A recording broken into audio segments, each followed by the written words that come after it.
Good YouTube, it's your boy Blue. I'm here with none other than the Prince of Pan-Africanism, Dr. Umar Johnson. What's going on with you, kid? Peace and love, black man. Glad to be out here, Long Island, Hempstead. Thanks for coming out, showing the love.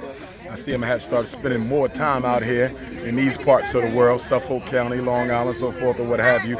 But it's been a good day. Thank you to all those brothers and sisters out there who have been supporting my work for the last 20 years. Now, I do boxing. I'm a boxing journalist. I do sports. I just wanted to get your perspective on why we see so many black athletes getting these $200 million contracts, $100 million contracts, but they're afraid and they're hesitant to give back to the community. What's your thoughts on that, and what can we do to get them to not be so afraid? They're afraid of the consequences. They understand what the white man operates because they sit right next to him. Black people at the upper echelon of the economic order in the black community, they understand white supremacy better than we do because they are at the table. And because they're right there, their fear significantly eclipses our own fear. They understand that the only thing they're allowed to do with their money is have fun with it, take care of their families. They cannot systematically or structurally do anything for black people without taking some sort or making some sort of an economic or political sacrifice. I think they should still do it, but they love their careers more than they love black people. You understand? But they understand that there's a cost to be paid for trying to help black people when you're that high on the economic totem pole. And unfortunately, none of them really have the guts to step out and do what's right. Now we see that I heard you earlier. You alluded to the fact that LeBron James with Nike stepped in. He was going to give Anthony Davis number 23. They stepped in. They told him no. What would be the solution for us as blacks? I'm a part of a community. The LDBC is the Lions Den boxing community. We were in Houston, Texas last 2 weeks ago. We had 200 black men at a barbershop. We gave free haircuts, free mommy makeovers, things of that nature. We had over 200 people there. But what would be your advice for some guys like us that's trying to, have effect on black athletes?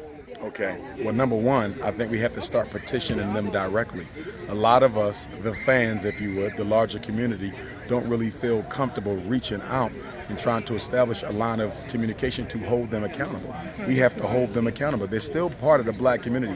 I understand that they are commodities within the larger white economic construct, but at the same time, they come from us. They are of us. Their talent is 100% unapologetically African. So we have to reach out and let them know, the same way we should be doing with the pastors of the churches and the imams of the masjid. You have an obligation to the collective.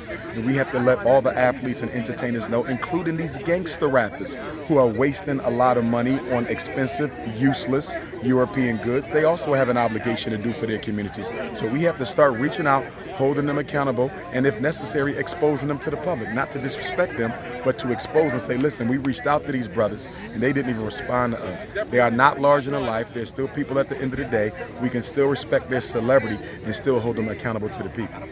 I thank you. I appreciate you, King. Peace and blessings. Appreciate you coming to our community. No doubt. Appreciate you putting everything on the line.